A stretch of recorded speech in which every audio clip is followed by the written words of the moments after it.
एजेंडे सर्वसम्मति से पारित हुए हैं। कैबिनेट में सहमति बनी है, चर्चा हुई है कि हरियाणा विधानसभा का मानसून सत्र जो 27 अगस्त से आरंभ करने पर वो निर्णय लिया गया है, उसके ऊपर सहमति बनी है। जल्दी ही असेंबली का सेशन आने वाला है, तो सबसे पहला हम काम रोको प्रस्ताव लाएंगे। इस पे IDFC जो है स्मॉल बैंक और कोटक महिंद्रा बैंक में जो घपले हुए हैं, आपको याद होगा जब हमारा राज्यसभा का इलेक्शन हुआ उसी टाइम मैंने नीचे आकर कहा था कि भाई जो हमारी वोट कैंसिल हुई हैं वो रिटर्निंग अफसर ने किया। हमने शिकायत भी लिख कर दी है, उसमें इलेक्शन कमीशन में लिख के दी है। क्योंकि बैंक स्कैम में शामिल है, इससे जबरदस्ती करवाया गया और वो सिद्ध हुआ। उस टाइम तक उसका नाम भी नहीं आउट हुआ था, आप देख लो। तो ये एक सिद्ध करता है ये किस तरह इनका गलत इस्तेमाल अफसरों का किया जाता है। ये इस पर काम रोक लाएंगे। कॉलिंग अटेंशन जो है हम कानून व्यवस्था, ये प्रॉपर्टी टैक्स में जो धांधली की इन्होंने, मतलब अब कलेक्टर रेट भी लेते हैं, जब मर्जी बढ़ाते, जब मर्जी कर देते, बढ़ाते ही रहते हैं।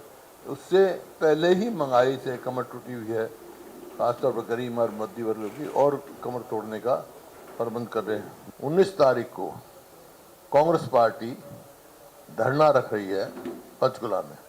उसमें सारे विधायक, सांसद, हरियाणा प्रदेश कांग्रेस के अध्यक्ष और सारे कांग्रेसजन वहाँ धरने पे बैठेंगे और ये मांग लेके बैठेंगे, इनको पक्का करो और आगे रेगुलराइज भर्ती करो।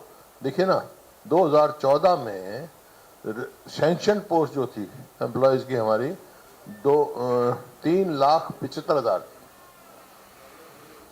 आज वो 2.5 लाख के करीब हो गई।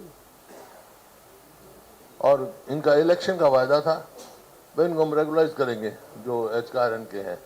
तो कितने दिन हो गए इलेक्शन को, आज तक भी उनको वो भी नहीं कहा। बयान देते हैं, आप कह रहे थे 15 अगस्त, अब वो भी डेट डेफर कर दी।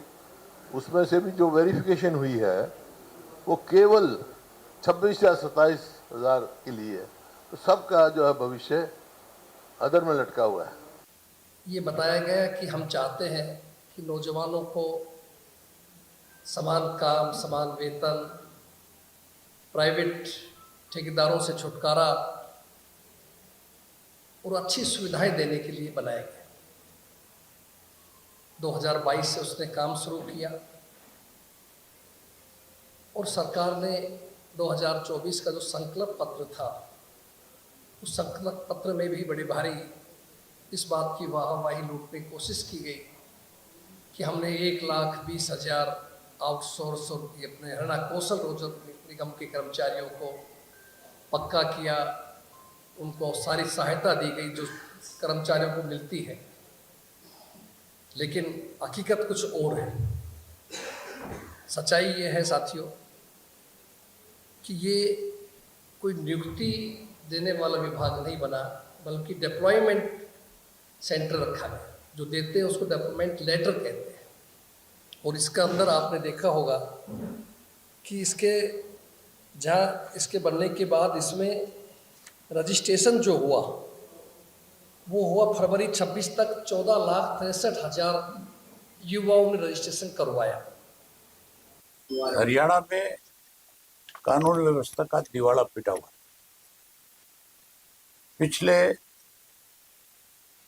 7-8 दिन से 2 बड़ी घटनाएं हुई। एक घटना आपके करनाल की है और एक घटना हिसार की है। हिसार के अंदर जीवन कुंडू नाम के एक लड़के का मर्डर, और पुलिस प्रशासन ने मौके पे जाकर के समय रहते उन मारने वालों को गिरफ्तार नहीं किया, उन्हें मौका दिया भागने का। उसकी वजह से आज हजारों लोग जो है लगातार पिछले 7-8 दिन से धरने पे बैठने पे मजबूर हैं। पीछे इन्होंने बुढ़ापा पेंशन जो है वो रोक दी थी और उस बुढ़ापा पेंशन को रोक करके उसको काटने की एक रास्ता निकाल रहे थे कि इससे पेंशन से बुजुर्गों को वंचित कर दिया जाए। चौधरी देवीलाल ने जो ये पेंशन बनाई थी, ये पेंशन इसलिए बनाई गई थी कि हर वर्ग के व्यक्ति को एक सम्मान मिले। उसमें ये नहीं देखा था इसकी इनकम कितनी है, इसके पास जमीन कितनी है, वहां केवल उम्र देखी गई थी। इस सरकार ने, इससे पहले सरकार ने, कांग्रेस ने भी इस पे कैप लगाए थे, वो भी लागू नहीं कर पाए थे। इस सरकार ने इसको आधार कार्ड के साथ जोड़ दिया, मेरी फसल मेरा ब्यूरो के साथ जोड़ दिया, अनेक चीजों के साथ, पहचान पत्र के साथ जोड़ दिया, 1,80,000 का कैप लगा दिया। ये जो कैप लगाई है इसको तुरंत वापस ले। ये नई पेंशन बनाने की रोकने का एक तरीका निकाल रहे हैं कि नई पेंशन ना बनानी पड़े। अर्चना जो इनकी अध्यक्ष है वो भी लगातार इस तरह की कंट्रोवर्सी, इस तरह के बयान दे रही है जिससे प्रदेश में कंट्रोवर्सी खड़ी हो। ये जानबूझ करके इस तरह के बयान दे करके लोगों के अंदर भ्रम पैदा करना चाहते हैं, इस प्रदेश के भाईचारे को तोड़ना चाहते हैं, कमजोर करना चाहते हैं, लोगों को बांटना चाहते हैं, लड़ाना चाहते हैं। लेकिन अब बीजेपी की असलियत लोगों के सामने आ गई। अब लोग इनकी बहकावे में आने वाले नहीं, अब इनको सबक सिखाएंगे। तो करेंगे आज इसी मुद्दे पर चर्चा, जो मानसून सत्र आगामी वो कितना हंगामेदार रहने वाला है। आपने कांग्रेस को सुना, इनेलो को सुना, यानी विपक्ष की बात की जाए तो पुरजोर तरीके से तैयारी विपक्ष इस बार कर रहा है। तमाम पहले हमारे साथ मौजूद हैं, उनका परिचय मैं आपसे करा दूं। विजेंद्र नेहरा जी हैं, प्रवक्ता बीजेपी के हैं। सुखबीर तंवर जी हैं, प्रवक्ता कांग्रेस के हैं। रजत पंजेटा जी हैं, प्रवक्ता इनेलो के। आप सभी का बहुत स्वागत है इस चर्चा में शामिल होने के लिए। आप तैयारियों की बात की जाए तो सबसे पहले तैयारियों में मैं विजेंद्र जी आपके पास ही आ रहा हूँ।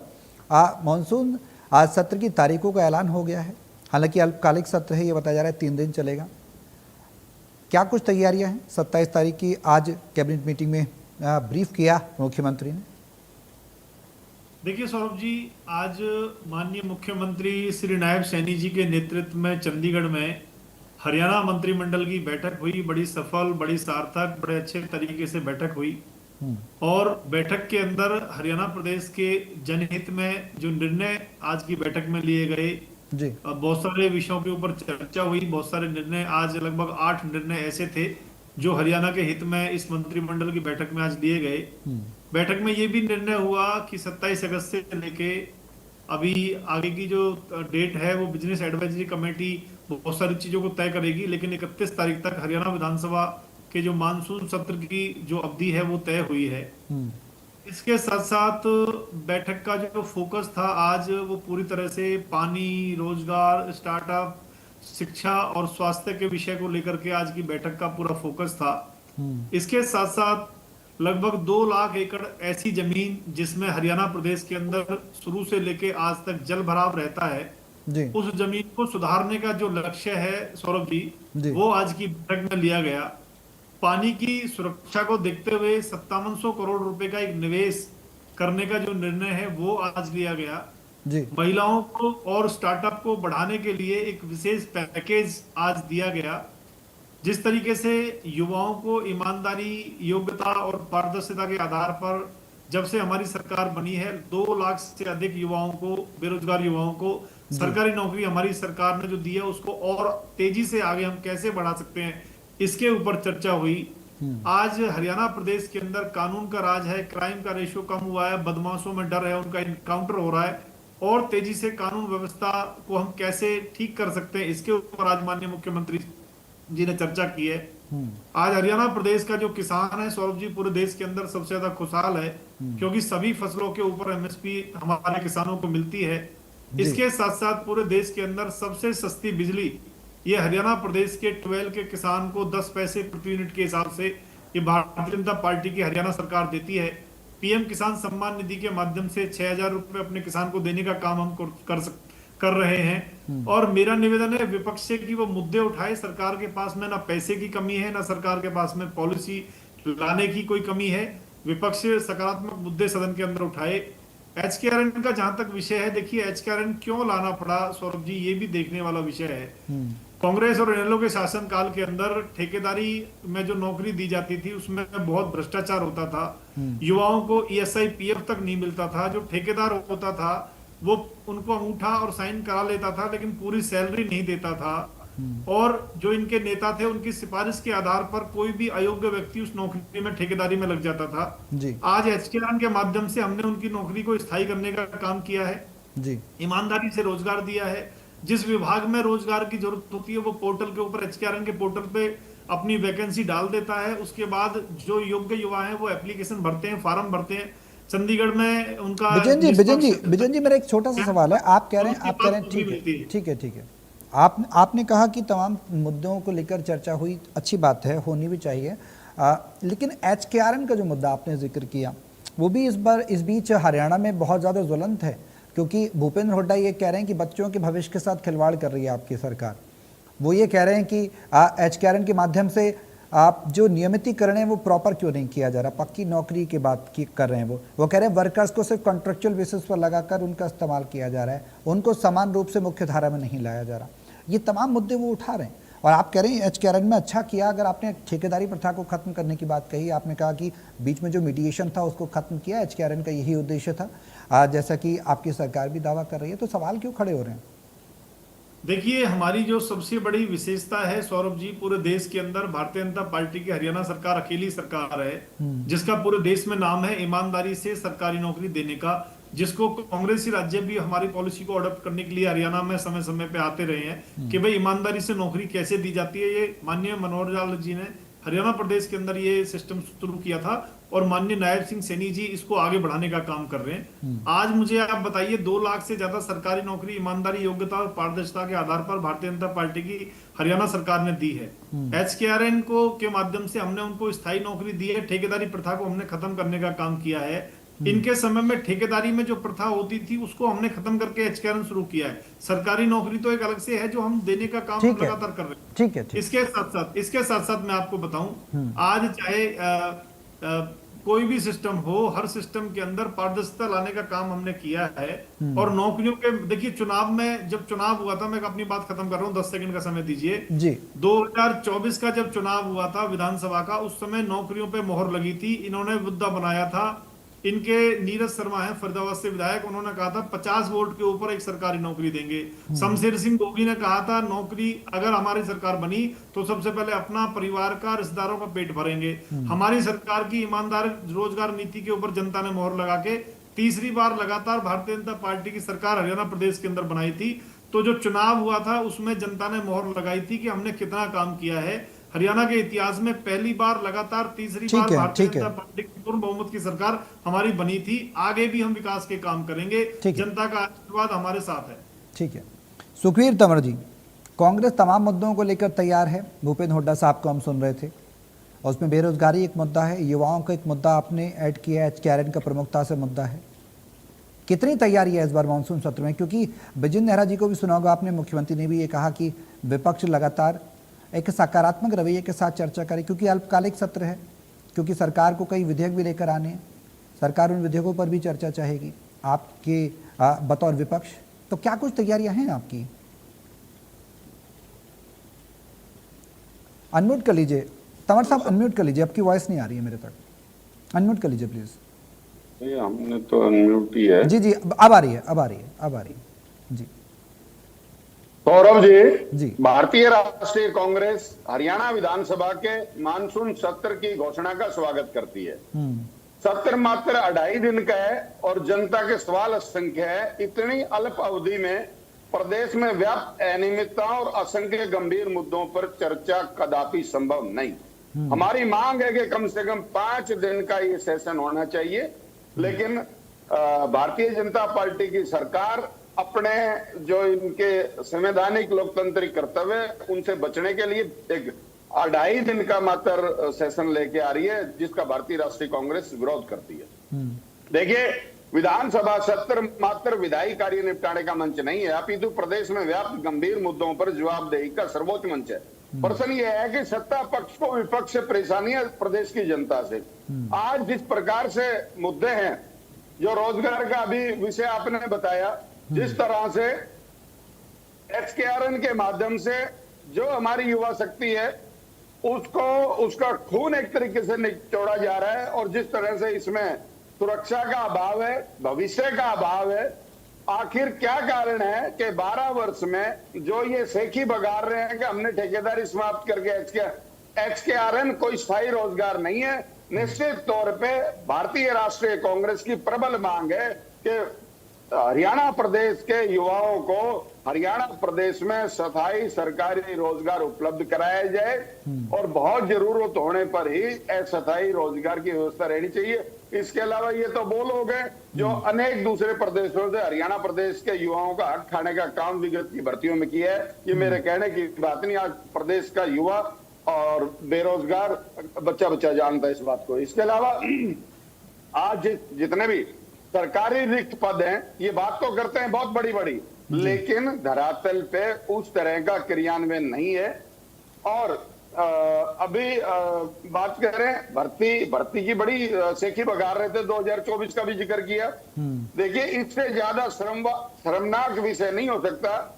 2024 विधानसभा चुनाव की अधिसूचना से मात्र कुछ क्षण पहले इन्होंने 5600 हरियाणा पुलिस की भर्ती निकाली थी। आज करीब 2 साल होने वाले हैं। कभी किसी विषय में, कभी किसी विषय में वो भर्ती तो इन्होंने जैसे ही चुनाव में चुनावी लाभ लिया वो भर्ती तो रद्द करी, और उसके बाद निरंतर ये 2.25 साल के करीब का समय कभी किसी विषय पे कभी किसी विषय पे वो भर्ती आज तक पूरी नहीं हुई है। और जिस तरह से आज पुलिस कर्मियों की इस प्रदेश में जरूरत है, जिस प्रकार से निरंतर बढ़ता हुआ जंगल राज की तरफ हरियाणा है, मुझे कहने की आवश्यकता है। अभी कानून व्यवस्था की बड़ी बात कर रहे थे। गुड़गांव में तो आए दिन रंगदारी, फिरौती, अपहरण सारे काम हो रहे हैं मेरे पड़ोस में। इससे ज्यादा सौरभ बुरी बात नहीं हो सकती। विगत सप्ताह आपने भी देखा होगा जिस प्रकार से यहाँ हड़ताल, रोड जाम और सारे पंचायत और विषय रहे। एक बच्चे के माँ बाप को घर में घुस के रात के 12:30 बजे मारते हैं, और उसके बाद पुलिस उस पर कार्रवाई नहीं करती, और फिर उसके बाद जनता जनार्दन को सड़क पे आना पड़ता है। और उसका जो विषय रहा, जो बच्चा बेंगलोर से आया अपने माँ बाप से मिलने के लिए, उसको घर के गेट में भी नहीं घुसने दिया, और किस प्रकार से उसको चाकुओं से गोंद के बिल्कुल गांव के बीच में नरसंहार कर दिया। ये जो अपराधी थे, इनका रंगदारी से पहले का भी जुड़ा हुआ मामला है। निश्चित तौर पे कहीं ना कहीं पुलिस की मिलीभगत सरकारी संरक्षण में नजर आती है। इसके अलावा आज अवैध हथियार इस प्रदेश में किस प्रकार से उपलब्ध है, और किस प्रकार से सरेआम नशा तस्करी हो रही है, और किस तरह से हरियाणा को पंजाब की तर्ज पे उड़ता हरियाणा बनाने का जो विषय है। और निश्चित तौर पे आज मैं कहूंगा कानून व्यवस्था के विषय में माननीय मुख्यमंत्री जी, जो भी इनकी दूसरी व्यवस्थाएं आज बतौर गृह मंत्री पूर्णतः विफल है। इसके अलावा जो बात करें खाद की, विगत 12 वर्ष से ज्यादा के समय में जब से भारतीय जनता पार्टी की केंद्र और प्रदेश में सरकार है, निरंतर कमी और कालाबाजारी है। हर रबी में भी कमी है और कालाबाजारी है, और खरीफ में भी कमी और कालाबाजारी है। और जिस प्रकार से जल भराव का विषय विगत सप्ताह आया, और ये तो एक नियमित विषय हो गया है। जो सबसे ज्यादा राजस्व देता है हरियाणा प्रदेश में गुरुग्राम, उसमें 2016 का जो एक महाजाम लगा था, उसके बाद भी सरकार की आज तक 10 साल बाद भी तंवर साहब आज तो कैबिनेट की बैठक में कई फैसले लिए गए ना। उन फैसलों को देखा आपने, सुना उन फैसलों को कि क्या लिए गए थे? 600 करोड़ की लागत से माइक्रो इरिगेशन सिस्टम पर काम किया जाएगा, ये मुख्यमंत्री कह रहे हैं। 5880 महिला स्टार्टअप हरियाणा में शुरुआत हो गई है। ये फैसले नहीं है क्या? ये क्या है? ये क्यों कह रहे हैं? सौरभ जी सुनिए, सौरभ जी मेरा कहना ये है, ये जो भी माइक्रो सिस्टम, माइक्रो मैनेजमेंट और ये मैनेजमेंट और वो मैनेजमेंट, इन सब की विफलता का ही तो कारण है कि 2016 से जो सबसे ज्यादा राजस्व देने वाला जिला है, उसकी जल निकासी और जल भराव का प्रबंध नहीं हो पाया। और क्या मैं बता रहा हूँ, इसके अलावा आपको अलग अलग समय पे आता रहता है जिस प्रकार से इस प्रदेश के स्थानीय निकायों में जो भ्रष्टाचार है, और विजेंद्र नेहरा जिस जिले से आते हैं उसमें तो किस प्रकार से इनके केंद्रीय राज्य मंत्री सरेआम भरी बैठक में भ्रष्टाचार पे विषय उठा चुके हैं। ये सारे के सारे प्रदेश के हित के विषय हैं। और अवैध कॉलोनियां समस्त प्रदेश में जिस प्रकार से सरकारी संरक्षण में और इनके चुने हुए जनप्रतिनिधि जिस प्रकार से प्रदेश में अवैध कॉलोनाइजेशन करा रहे हैं वो किसी से छिपा हुआ नहीं है। निश्चित तौर से प्रदेश की सूरत और सीरत बिगाड़ने का ठीक है तंवर साहब, ठीक है तंवर साहब। पंजेटा साहब भी हैं, पंजेटा साहब, ठीक है पंजेटा साहब, मानसून सत्र की घोषणा हो गई, तारीख सामने आ गई है, इनेलो की क्या तैयारी है? अब चौटाला साहब तो पूरी तरह से तैयार हैं, वो कह रहे हैं कि इस बार हम घेरेंगे सरकार को तमाम मुद्दों पर। देखिए, निश्चित तौर पर इंडियन नेशनल लोकदल की पूरी तैयारी है और बहुत से जो मुद्दे हैं उसको जो है वो हमने उठाया है, सरकार तक भेजा भी है।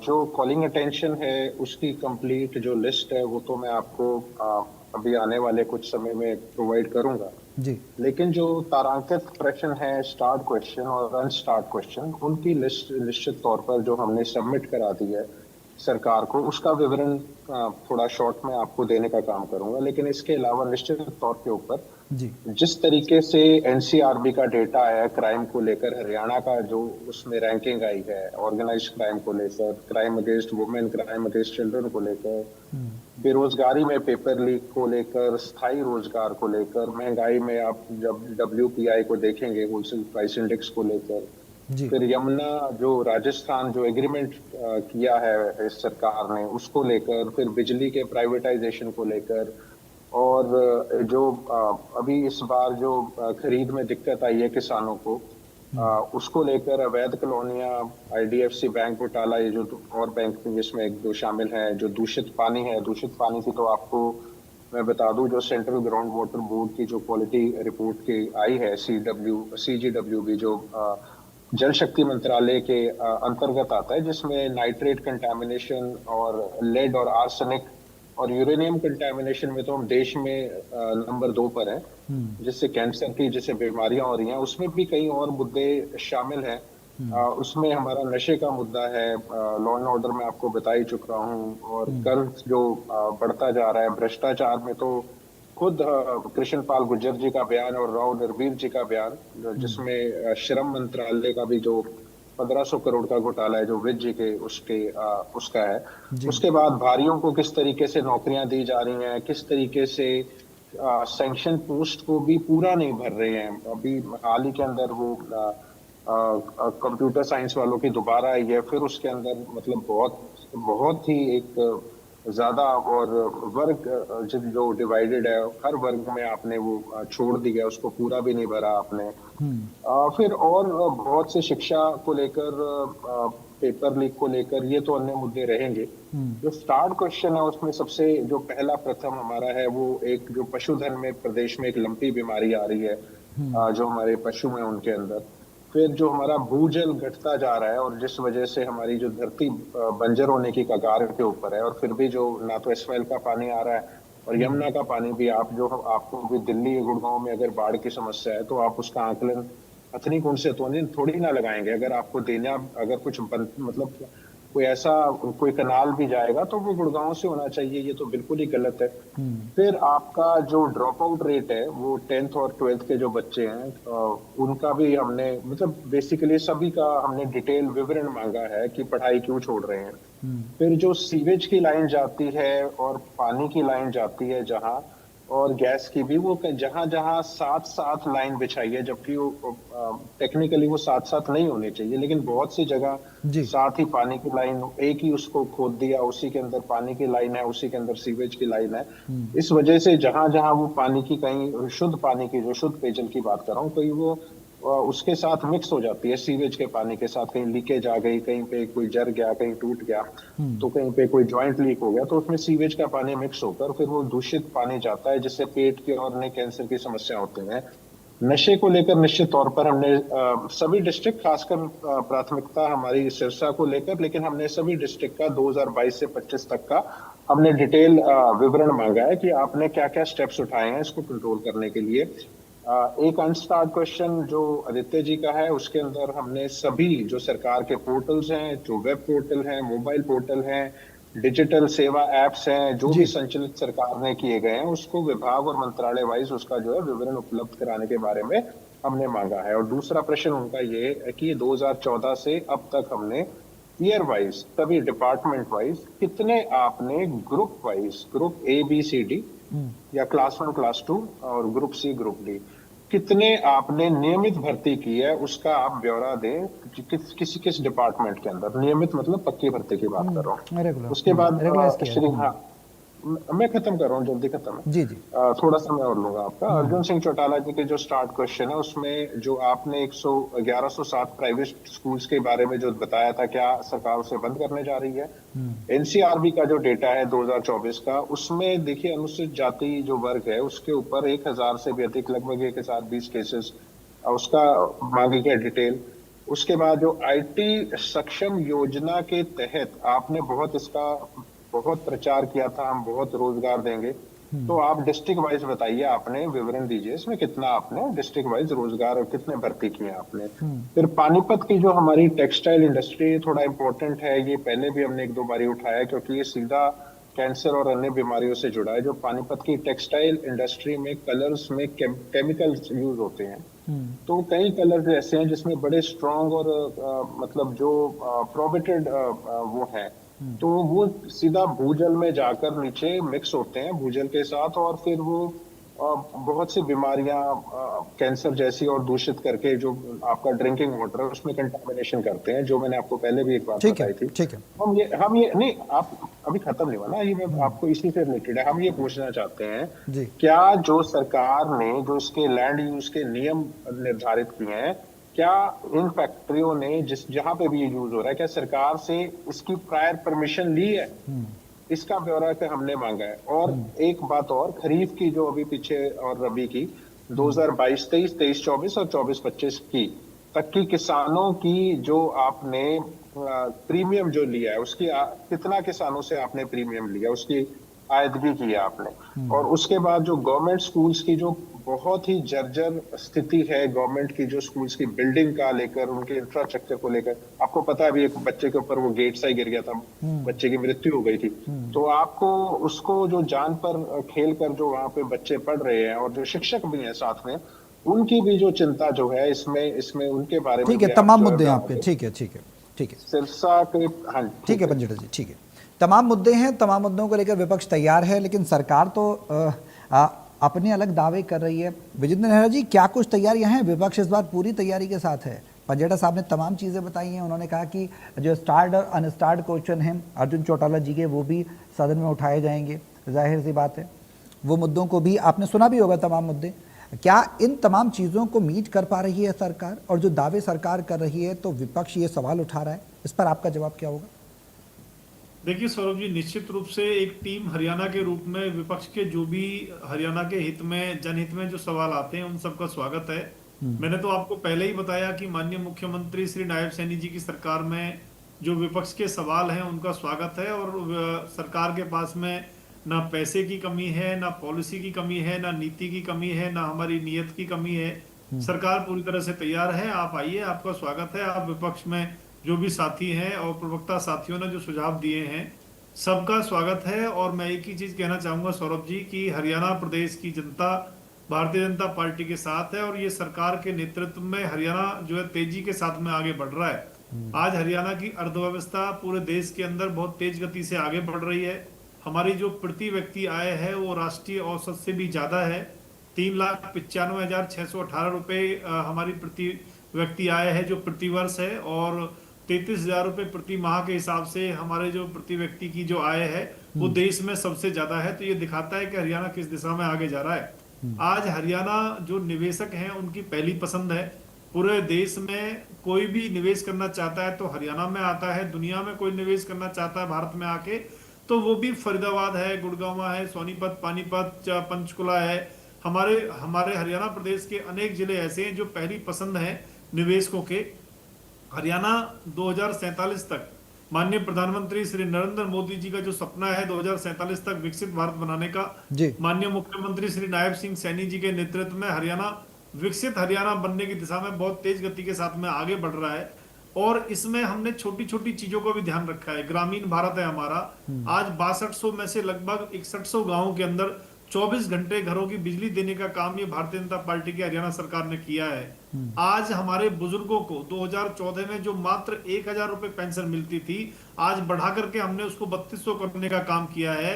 अपने 12 साल में हमने 2200 रुपए बढ़ावा पेंशन बढ़ा करके पूरे देश के अंदर इतिहास बनाया है, हरियाणा के अंदर इतिहास बनाया है। पूरे देश में सबसे ज्यादा बुढ़ापा पेंशन मिलती है तो हरियाणा प्रदेश के अंदर मिलती है। सबसे ज्यादा आज तक के इतिहास में जब से हरियाणा बना है, अगर अपने कार्यकाल में पेंशन बढ़ाई है तो भारतीय जनता पार्टी की सरकार ने बढ़ाई है। आज की कैबिनेट की बैठक ने भी जो डिसीजन लिए वो हरियाणा के हित में लिए हैं। और अवैध कॉलोनियों की बात मेरे कांग्रेस के प्रवक्ता साथी कर रहे थे।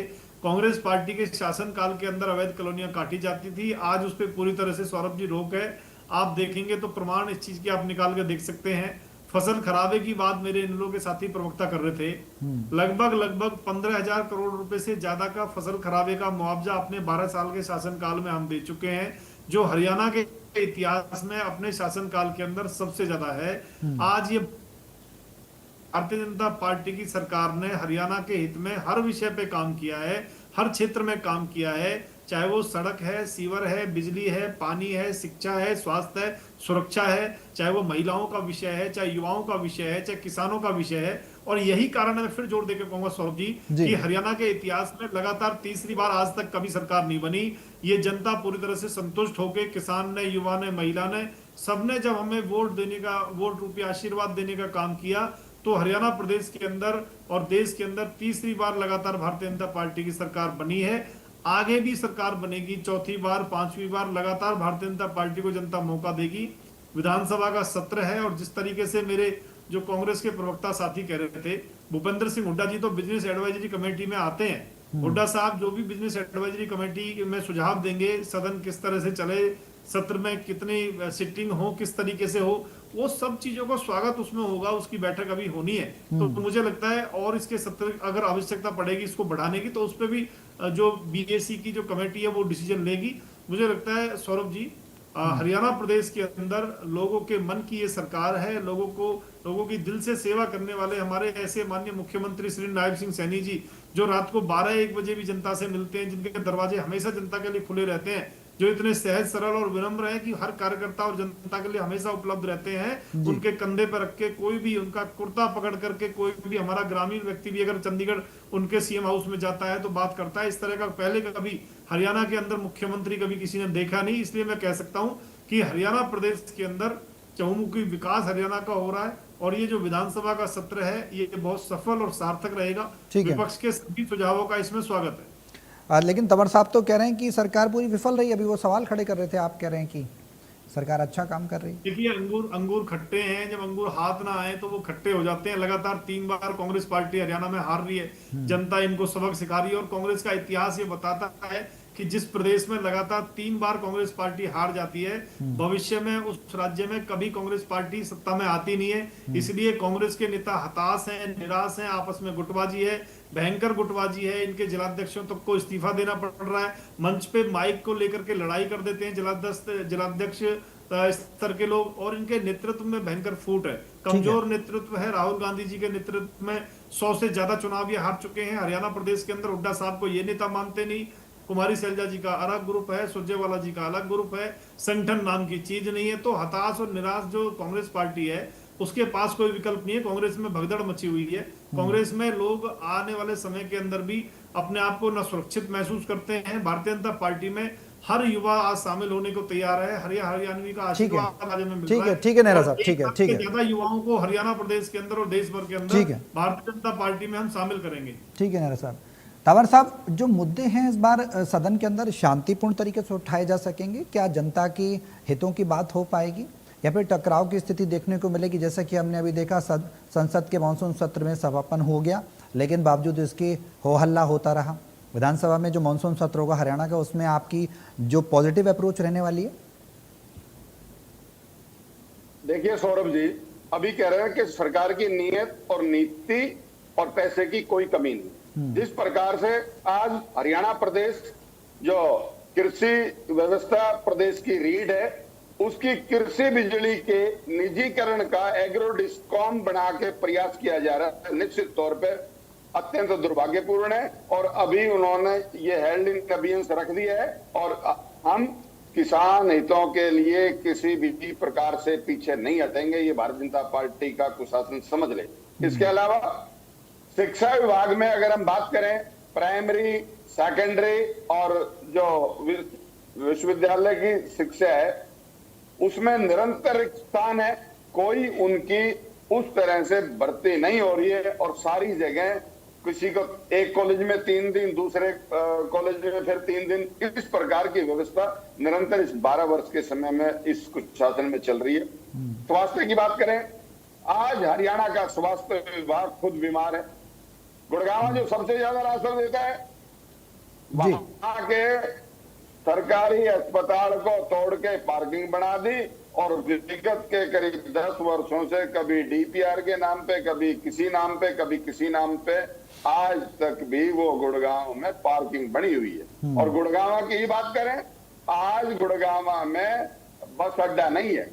ये धरातल की सच्चाई है। जल भराव से पूरा प्रदेश, पूरा देश और पूरी दुनिया वाकिफ है। और जिस तरह से अभी आप सवाल ले आए, लोकसभा का जिस तरह से आज अवसान हुआ, 20 जुलाई से जो लोकसभा राज्यसभा का सत्र शुरू हुआ और जिस तरह से इस प्रदेश में और देश में जो निरंतर लूट जारी है और जिस तरह से ये भगवान को भी धोखा देने वाले लोग, जब राम मंदिर बनाने का फैसला हुआ उसके बाद किस प्रकार से अरबों रुपए का घोटाला जमीन खरीद में हुआ, मंदिर के निर्माण में हुआ। और नहीं तो आप इस बार मानसून सत्र में ये सब उठाना चाह रहे हैं कि सरकार तो ये कह रही है किसानों के लिए हम लगातार काम कर रहे हैं, किसानों के मुद्दे उठाएंगे या फिर वही हो हल्ला करेंगे? एक मुश्त निपटान योजना सरकार दे रही है, ये कह रही है कृषि यंत्रों पर सब्सिडी दे रहे हैं 50 से 80%। सैनी सरकार तो ये कह रही है बागवानी के लिए आर्थिक मदद कर रहे हैं। नहीं, आप भटकाइए मत, मेरा 10 सेकंड का ये विषय, इसको पूरा भटका तो आप रहे ना तंवर साहब। हाँ, अरे लटका नहीं, देश प्रदेश को बता रहा हूँ जो सच्चाई इनकी। इसके अलावा क्या बता रहे हैं? जिस तरह से, अरे सुनिए ना, जिस तरह से जंतर मंतर पे युवाओं का प्रदर्शन हुआ और जिस तरह से नीट सहित अनेक पेपर का विषय था, और उसके बाद जो ये दोनों प्रमुख सवाल थे लोकसभा में, जिस तरह से इन्होंने उन सवालों का जवाब देने की बजाय बचने का प्रयास किया, 20 तारीख को जिस तरह से नरेंद्र मोदी जी और गृह मंत्री जी सदन छोड़ के भागे, उसके बाद निरंतर आज तक सदन में नहीं आए, ये इनकी गंभीर विफलता है। और निश्चित तौर पे आज चाहे जो मर्जी कर ले, अगर इसी प्रकार का आचरण और व्यवहार हरियाणा विधानसभा में करेंगे तो इनको हर बात का जवाब देना पड़ेगा। तैयार हो गए, सारे ज्वलंत विषय हैं जो उठाए हैं। और निश्चित तौर पे जो बच्चों का, विद्यार्थियों का, बेरोजगारों का हक पे कुठाराघात करने वाले और राम मंदिर में डकैती करने वाले, वो आज चलिए आप सटीकता से सवाल उठा पाए, लेकिन आपके अंदर खाने में कई तरीके के कलेश चल रहे हैं। गोकुल सेतिया कुछ कहते हैं, कुमारी सैलजा कुछ कहती हैं, रणदीप सुरजेवाला कुछ कहते हैं वोटिंग परसेंटेज, जो पोलिंग परसेंटेज होता है वो बढ़ने से कुछ मतलब नहीं होता, तक परिणाम में नहीं बदलते। आप लोग इकट्ठा होकर सदन में मुद्दे उठा पाए तो हरियाणा के हित की बात होगी। तंवर साहब आप ध्यान रखें, जंतर मंतर पे आप जैसे पत्रकारों को क्या असर हुआ है। अरे सर, हमारे पत्रकारिता पे सवाल मत करिए। आप अपनी पार्टी के अंदर देखिए क्या चल रहा है। आप अपनी पार्टी समझ नहीं रही, यहाँ सवाल कर रहे हैं आप। गोकुल सेतिया आपके कहते हैं चौधरी विजेंद्र सिंह आ जाएंगे यहाँ पे तो मैं उनको छठी का दूध याद दिला दूंगा। क्या बात कर रहे हैं आप? आप अपनी पार्टी समझ नहीं रही, यहाँ ज्ञान बांट रहे हैं आप। ना, यहाँ ज्ञान मत बांटिए, आपके ज्ञान की जरूरत नहीं है। अपनी पार्टी देखिए जाके आप क्या चल रहा है आपकी पार्टी में। संगठन हो नहीं पाया, आपको कुछ आता है नहीं तो खामा शोर शराबा करने आ जाते हैं आप। गोकुल सेतिया कह रहे हैं कि मेरे विधानसभा क्षेत्र में ना आए चौधरी विजेंद्र सिंह, वो भी तो आपकी पार्टी के हैं ना, वो हमारी पार्टी के थोड़ी ना है सर, हम किसी पार्टी से थोड़ी हैं। कैसी बातें करते हैं आप? क्या बेसिर पैर की बातें करते हैं? मैं सिंपल एक सवाल पूछ रहा हूँ, इकट्ठा होके आप एकजुट होके जनता के मुद्दे, जन सरोकार के मुद्दे उठा पाएंगे, नहीं उठा पाएंगे? निश्चित तौर पे हम सड़क से सदन तक निरंतर मुद्दे उठा रहे हैं और आगे भी उठाएंगे, इनको मजबूर करेंगे, बेनकाब करेंगे। ठीक है, पंजेटा साहब। देखिए पंजेटा साहब, नेहरा साहब तो ये कह रहे हैं कि हम तो बहुत तैयारी के साथ है, पैसे की कोई कमी नहीं, आप जो मुद्दे उठाएंगे वो मीटअप कर देंगे उनको सबको। पैसा सर कहाँ है? 4.5 लाख करोड़ के कर्ज में डूबे हुए हैं, कहाँ पैसा है? वो जनता से लेना है सारा पैसा। मगर चलो अभी यहाँ इश्यूज के ऊपर डिस्कशन हो रही है, उसके ऊपर कभी बाद में चर्चा करेंगे। जी। एक तो दो तीन मेरे पर्सनल जो संज्ञान में चीजें हैं वो हॉस्पिटल को लेकर हैं, पंजेटा साहब, क्योंकि मैं यहाँ पर यहाँ आपको थोड़ा सा 5 सेकंड्स के लिए रोक रहा हूँ, 2 सेकंड्स के लिए, थोड़ा समय कम है, थोड़ा सा जल्दी कोट कर दीजिएगा सर। मैं बिल्कुल जल्दी जल्दी करता हूँ। मैं आपको ये बता रहा हूँ कि पंचकुला का जो हॉस्पिटल है उसमें दिन की 300-400 ओपीडी है। उसके हिसाब से डॉक्टर्स की बहुत ज्यादा शॉर्टेज है, क्योंकि आसपास जीरकपुर से, डकौली से बहुत से लोग आते हैं। और मतलब एक पॉइंट एक बड़ा इंपॉर्टेंट है जो सरकार के संज्ञान में आना चाहिए कि हरियाणा के बच्चे पंजाब में डॉक्टर नहीं लगते नीट क्वालिफाई करने के बाद जी। पंजाब वाले हरियाणा में लग रहे हैं, पहली बात तो। दूसरा, स्पोर्ट्स का जो इंफ्रास्ट्रक्चर है हरियाणा में उसकी हालत बहुत जर्जर है और वो इंटरनेशनल स्टैंडर्ड्स का होना चाहिए। हमने निश्चित तौर पे ताऊ देवीलाल स्टेडियम जो है पंचकुला में दिया, ताऊ देवीलाल स्टेडियम हमने गुड़गांव में भी दिया, बड़े अच्छे स्टेडियम बनाए और यहाँ पे गेम्स भी होती हैं पंचकुला में, खेलो इंडिया वाली गेम्स भी हुई थी, आपको पता है। लेकिन स्पोर्ट्स इंफ्रास्ट्रक्चर की हालत बहुत ज्यादा जर्जर है।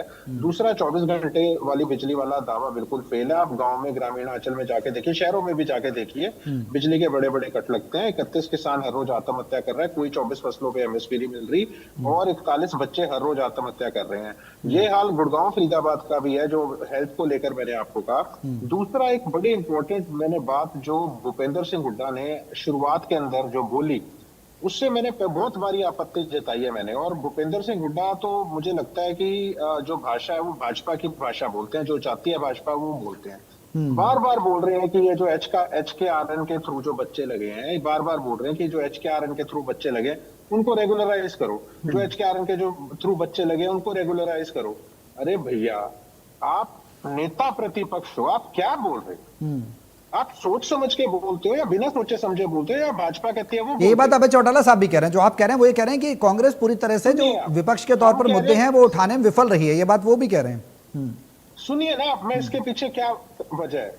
एक तरफ तो बोल रहे हैं अभी इसके अंदर कोई मेरिट नहीं है, एक तरफ बोल रहे हैं कि पिक एंड चूज है, मैं भी बोलता हूँ पिक एंड चूज है। समय थोड़ा कम है पंजेटा साहब, मुझे रोकना पड़ेगा, समय थोड़ा कम है सर। मैं खत्म नहीं कर रहा हूँ, भाजपा ने अपने चहेतों को लगाया है इसमें, तो उनको क्या रेगुलराइज करा दोगे आप? ठीक है, समय थोड़ा कम है। नेहरा साहब कुछ कह रहे हैं 5 सेकंड्स में, कुछ कहना चाह रहे थे आप, नोट कर रहे थे। मैं तो बस इतना ही कहना चाह रहा था सौरभ जी की विषय की जानकारी है नहीं, जो कांग्रेस के प्रवक्ता है वो बिना विषय के बात कर रहे हैं। मुझे लगता है विषय पे रहना चाहिए। इन्होंने के प्रवक्ता ने फिर भी विषय पे बात की है। मुझे लगता है विधानसभा सत्र को लेकर के उनकी बैठक है, तो विधानसभा में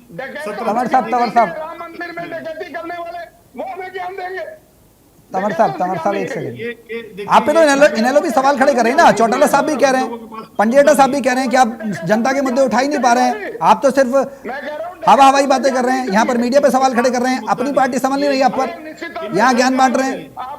छोड़िए ना सर, आप विपक्षी बात